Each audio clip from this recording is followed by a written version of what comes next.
Bubba Wallace has become to be a very polarizing figure in motorsports for his actions on the racetrack. Another incident has happened. He was caught flipping the bird to fans, potentially, or was it to a friend? NASCAR is claiming it was to a friend. You out there might think it was to you, the fans, because you're booing him.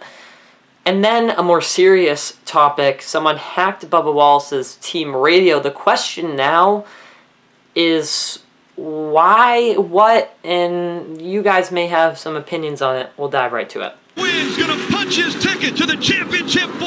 Got him this time. Oh, he turned it! No! Make room! Richard Petty and Dale Earnhardt. There's another 7-time champ. By Logano, maybe no! Kenza takes him out. Using lessons learned from his father to go from 6th to 1st and score the victory in the Pepsi 400. 20 years of trying, 20 years of frustration. 3 flags in the air.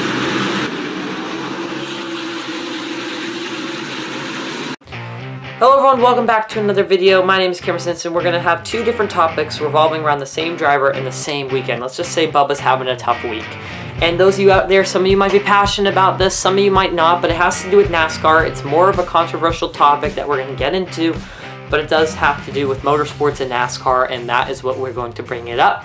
And that is why we're going to talk about it. First off and foremost, so maybe the more lighter of the 2 subjects, I want to talk about Bubba Wallace flipping the bird to whoever it may be. And yes, I want to start off the show by saying Bubba Wallace has become a very controversial NASCAR driver. There's no sugarcoating it. People don't like Bubba Wallace. And in the beer and butter, most people don't like Bubba Wallace because of his racing incidents. His racing incidents on track are just, sometimes can be much. He's a little bit of a hothead. He throws water bottles, he throws sometimes tantrums. Other people don't like Bubba Wallace because he wins races that, Other people don't like, so like everyone has a reason they don't like Bubba Wallace. And I personally don't have that. Like, I don't mind the guy. Can he be a little much? Does he do some stupid things on the track? Yes, but so doesn't every single driver. And does he complain about the fans? No, he really honestly takes the criticism given him to the most part. But it's other people that take that to the next level. And when we talk about Bubba Wallace, we have to understand that he is a controversial figure. So when he does something that may seem like the littlest, it's going to be blown up to seem like the biggest thing. And that's what happened here. What looked like a simple middle finger to the fans may have not been. NASCAR's statement is that they will not be penalizing Bubba Wallace because as much as the middle finger to the fans was inappropriate, it was not malicious, and you shouldn't be flipping off anybody. You put the camera in front of you. NASCAR says he was just doing it to a friend walking by as he went to go fix his thing, gave the finger, but nevertheless, it's unprofessional. You're out there to do one thing only, and that is drive a race car, act professional, and if you want to, after the cameras are gone, do whatever you want. I know, there are cameras everywhere and it's hard to tell, but if it was a little social media video, it would be different. A television camera right in front of you, that is not different, alright? It's not a casual interview, that's a professional interview. If somebody put out a social media video of Bubba Wallace giving a fan the middle finger, that's totally different. But in this case, I have to agree with many of the critics of Bubba Wallace on this one, that you have a camera in front of you, you gotta act professional. Now, it's also sports. You can do whatever you want. I don't mind. Like, I mean, look at hot mics happen all the time in other sports. So I don't think it's as big of a deal as you're making it out to be. I really think you guys are just, for the most part, overreacting. If you want my opinion, yeah, you probably shouldn't flip someone off with a camera in front of you, but people are going to do it. It's just really not that big of a deal. People get mad, and to me, that's just what sports are. We see it in all other sports, so I don't understand the difference here. The other story goes a little further deep, and this is NASCAR is investigating a radio hijack during the All-Star race at North Wilkesboro, where someone made supposed derogatory statements towards Bubba Wallace. They are investigating this. This happened at North Wilkesboro, and I wouldn't call it a hijack of the radio. NASCAR runs on public radio servers, so you can simply listen in. NASCAR likes the product because the fans can listen in and have just great connection to the sport. The television networks can pump radio in, and it's very easy.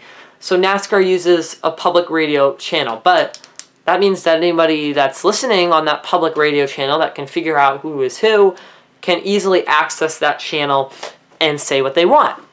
This isn't the first time someone's hacked into a radio of a NASCAR driver. It's not the first time it's happened to Bubba Wallace. It happens a lot. And sometimes when people don't like a driver, they're going to say some things. And the thing, though, is it's not always like that when it comes to Bubba Wallace because of reasons, obvious reasons. We all know what the reason is. And it takes some people to think of it in one way and other people to think of it in the other way. Some of you might go right for the shot of, wow, that is not something you should say. That is an awful statement. They said that basically you don't belong in NASCAR. You're not wanted in NASCAR. That was one of the quotes. If I have the audio, I'll play it right now. Where you came from, you suck and you're not wanted in NASCAR. But like it's a tough situation. Yes, I agree. And some people will find that to be just horrible stuff. And some donkeys out there who feel the need to go on somebody else's radio and say that, no matter who the driver is, those guys are the few of the sport. And NASCAR deals with plenty of stereotypes revolving around this subject. And because of those ding-dongs out there that go on radios and say things like that, it causes these things. But it's up to you. You out there, you watching this video, those of you who care about these things, it's up to you to determine if that was derogatory, if that was just a fan expressing their displeasure towards a driver. It's up to you, because there's two sides that you could fall upon. I don't care what side it is. I think it's disturbing anyway that someone can get in NASCAR's radio. NASCAR needs to change it. The drivers, the crews, they need to have their own private radio channels. And for Bubba Wallace, he deals with these things more than anybody else. He obviously deals with these things that some are derogatory. Some are very bad things that he has to deal with, while in other times he doesn't. So it's up to you to determine where you fall on this spectrum. Where I fall is there are people out there who are just ding-dongs and hack a driver's radio to be funny or to be mean or to just be a ding-dong. So that's just the way I fall on this one. Let me know in the comments down below what you think about this one. Again, it's a subject that no one wants to talk about. But as I said before, I like to stick to just the sports and nothing outside of the sports, and that's the fan I am. When I look to sports, I don't look for anything outside of sports. And so when it comes into it, again, I just fell in my chair. I keep falling on my chair because I'm like on the edge. But when it comes into it, it's just tough. Like, I would rather all that stuff stay out of my sports life, and I just want to talk about the performance. Because Bubba Wallace had a great day. He finished second place, and he flipped the bird, and somebody hacked his radio. Bubba did not hear this directly. He wasn't in the car. This was on pit road. So anyway, that's my video. I thought I would mention this topic because you guys are passionate about it. Same thing with Ross Chastain last week. So that is it for me. If you enjoyed this video, hit that like button, subscribe, all of that, and I will see you on the next one. Peace out.